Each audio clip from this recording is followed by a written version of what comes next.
और इसलिए फिलॉसफी की जो सबसे मजेदार ब्रांच है उसको बोलते हैं मेटाफिजिक्स। हिंदी में इसका नाम होता है तत्व मीमांसा। आप शब्दों के कठिनाई पर मत जाइए, ये लोग जानबूझ के मुश्किल शब्द रखते हैं ताकि आम आदमी इसकी ओर देखेगा भी नहीं, लेकिन चीजें बड़ी आसान होती हैं, नाम मुश्किल होते हैं केवल। मेटाफिजिक्स का मतलब ये जो फिजिक्स के परे है। फिजिक्स एक विषय के रूप में भी, जहां तक फिजिक्स ने रिसर्च कर ली वो फिजिक्स, जो नहीं कर पाया वो मेटाफिजिक्स। जैसे फिजिक्स बोलेगा दुनिया एटम से बनी है, आप बोलेंगे हाँ ठीक है, आगे बोलो। एटम के अंदर न्यूक्लियस है, हाँ ठीक है।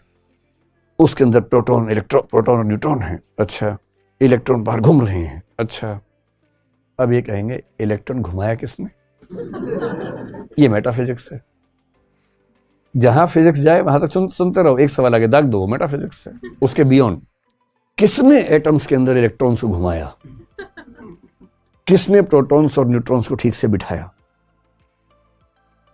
अब आप बोल दीजिए कि ये ईश्वर ने किया या परम तत्व ने किया या ये अपने आप हुआ, जैसे भी हुआ, अलग अलग फिलोसफीज के अलग अलग उत्तर इसके हैं, वो मेटाफिजिक्स है।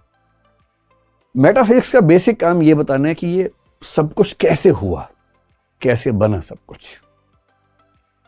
तो मेटाफिजिक्स की अगर मैं बात करूं तो इसमें, इसी में आमतौर पर जो फिलोसफी के दीवाने होते हैं आप जैसे, उनका इंटरेस्ट बेसिकली इसी में होता है, मेटाफिजिक्स में ही। बाकी में तो उनको नींद आने लगती है, इसमें इंटरेस्ट ज्यादा रहता है। और मेटाफिजिक्स के अंदर 3 प्रश्न सबसे गहरे होते हैं। एक ब्रांच का नाम है कॉस्मोलॉजी। कॉस्मोलॉजी को आप बोल सकते हैं सृष्टि विज्ञान या सृष्टि मीमांसा। कॉस्मोलॉजी कॉस्मोस से बना है। दूसरा है थियोलॉजी, इसको आप कह सकते हैं ईश्वर मीमांसा। आपको हिंदी अनुवाद सुनते आइडिया हो गया ना क्या है। और तीसरा है साइकोलॉजी। आप सोचेंगे अरे ये तो अलग सब्जेक्ट होता है। नहीं, साइकोलॉजी अलग विषय बनने से पहले फिलॉसफी का एक सबसेट है। नेचर अलग है दोनों की थोड़ी सी। मेटाफिजिक्स का मूल प्रश्न है कि दुनिया अंततः क्या है, किस चीज से बनी है, जितना डाइवर्सिटी है कहां से आई। तो इसमें बहुत गहराई में अभी नहीं जाएंगे, अभी शुरुआती समय है। लेकिन 3 मूल प्रश्न हैं। पहला, ये दुनिया, ये सृष्टि कैसे बनी? बनाई गई या अपने आप बनी? बनाई गई तो किसने बनाई, किस चीज से बनाई? जिस चीज से बनाई अगर वो पहले से थी तो इसका मतलब बनाने वाले के पास कुछ तो कमी थी। और क्यों बनाई, पर्पस क्या था बनाने का? क्या कभी खत्म होगी? तो कुछ ने कहा एटम से बना है।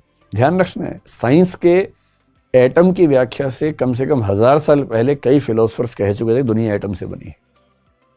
भारत में न्याय दर्शन बहुत पहले कह चुका था। पश्चिम में अगर आपने नाम सुना हो, डेमोक्रिटस, ल्यूसिपस, 2 दार्शनिक हुए साथ साथ थे ग्रुप में, बहुत पहले कह चुके थे दुनिया एटम से बनी है। हाँ, उनके एटम्स की समझ थोड़ी सी अलग थी, जो साइंस ने एटम्स प्रूव किए उनसे थोड़ी सी अलग है, लेकिन हाँ कह तो चुके थे। तो ये दुनिया कैसे बनी, किसने बनाई, क्यों बनाई, इन सब प्रश्नों का उत्तर है कॉस्मोलॉजी। फिर जो लोग ईश्वर को मानते हैं, कुछ धर्म हैं जो ईश्वर को नहीं मानते, जैसे जैन धर्म ईश्वर को नहीं मानता है, बौद्ध धर्म ईश्वर को नहीं मानता है। कुछ और धर्म जैसे एक ताओ धर्म है, लाओ त्से का, चाइनीज परंपरा में है, वहां ईश्वर की धारणा वैसी नहीं है। कन्फ्यूशियस के धर्म में ईश्वर की धारणा वैसी नहीं है। लेकिन बहुत सारे धर्म ईश्वर को मानते हैं, जैसे भारत में जो वेदांत परंपरा है, हिंदू धर्म, वैष्णव धर्म जिसको बोलते हैं, वो मानता है। सिख धर्म मानता है। फिर जो तीनों सेमिटिक धर्म हैं, यानी कि यहूदी, इस्लाम, ईसाईयत, तीनों ईश्वर को मानते हैं। तो जो लोग ईश्वर को मानते हैं उनके सामने ईश्वर से जुड़े सारे प्रश्नों के बारे में जो बातचीत होती है उसको बोलते हैं ईश्वर मीमांसा।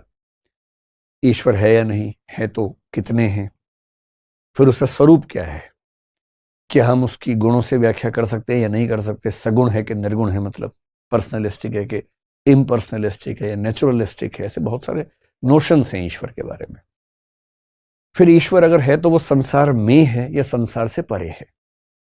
संसार में है तो वो संसार से अलग कैसे है? अलग है तो संसार के लोगों के दुख सुनता कैसे है? या वो संसार में भी है और संसार से परे भी है? इन सब कंसेप्ट के नाम हैं अलग अलग।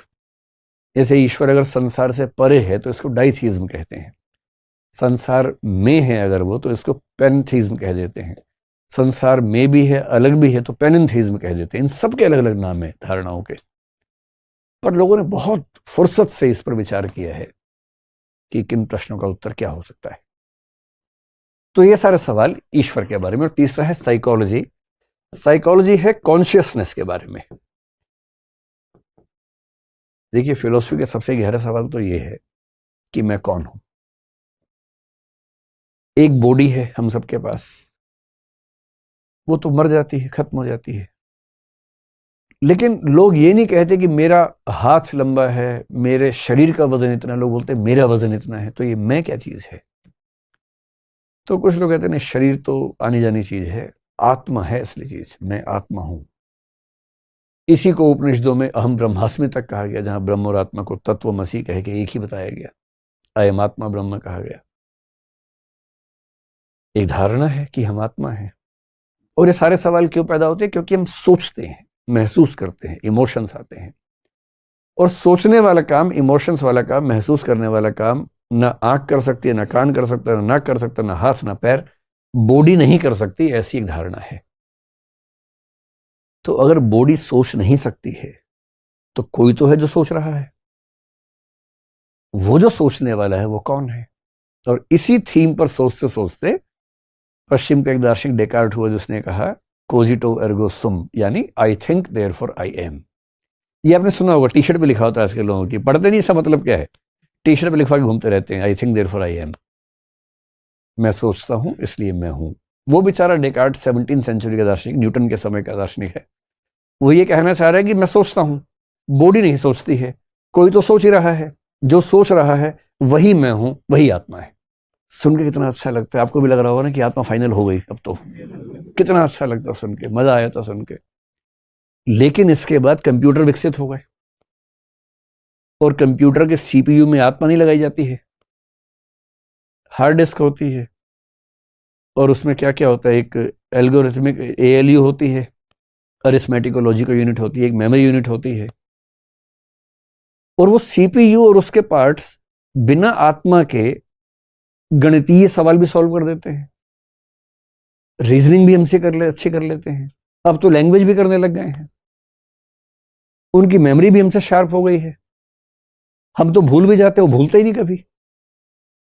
हमें याद रहे तो भी कई बार निकाल नहीं पाते बाहर कि यार एक मिनट रुको, याद नहीं आ रहा, याद नहीं आ रहा, याद नहीं आ रहा। एग्जाम के बाहर निकलते याद आ जाता है। कंप्यूटर में तो ये भी नहीं होता कि जो है खटाक से रिट्रीव हो जाता है, याद आ जाता है। उनका तो ये भी है कि अगर मेमोरी ज्यादा होगी कंप्यूटर में, हार्ड डिस्क में ली, बाहर निकाल ली और भर ली, बाद में फिर अंदर ले आए।